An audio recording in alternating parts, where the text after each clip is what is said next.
Paunti-unti na nga hong pinapalitan ni Buddy Hield itong si Klay Thompson.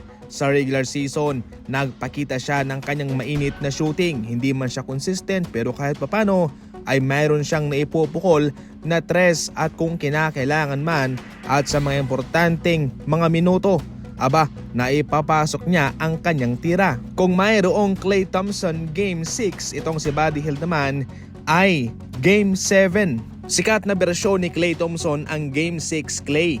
Ito yung nagpanalo sa Golden State Warriors sa 2016 Western Conference Finals laban sa OKC Thunder. Pumunto siya ng 41 points at nakapagtala ng 11 3-pointers laban sa OKC. Ang performance na iyon ay ang tumulong ng malaki sa Golden State Warriors para matalo ang Oklahoma sa kanilang series. Hindi lang versus OKC Thunder na kilala itong Game 6 Klay Thompson version.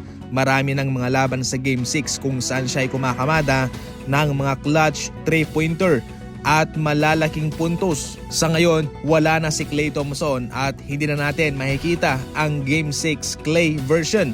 Pero kahit papano, mayroong Buddy Hield mga idol at kanyang ipinakita ang kanyang bersyon pero sa Game 7 naman ito. Sa first half pa lang tumala na si Buddy Hield ng 22 points. Nagtapos na mayroong 33 points, 3 assists, 3 rebounds and 9 3-pointer. At ang mga tira ngayon ay napaka-importante especially sa second half. Ngayon sinabi ko na paunti-unti niya nang napapalitan itong papel ni Klay Thompson sa Golden State Warriors kasi itong si Klay ay nakatulong siya sa pagkampiyon ng Golden State. Kaya yan rin po sa ngayon ang hamon kay Buddy Hield kung matutulungan ba niya na magkampiyon nitong Golden State Warriors. Ngunit ang kanyang ibinigay na performance sa Game 7 laban sa Rockets ay isang maganda senyales at ito rin ang kanyang unang hakbang para matulungan ang Warriors na magkampiyon. Conference semifinals na, alas 7 Celtics versus Knicks, alas 9:30 naman Thunder versus Denver Nuggets. Pumili ka lang dyan ng kupunan na susuportahan mo. Kapag panalo yung pinili mo, syempre matik jackpot ka. Ang link nasa comment section lang para makatalpak, gamitin ang promo code.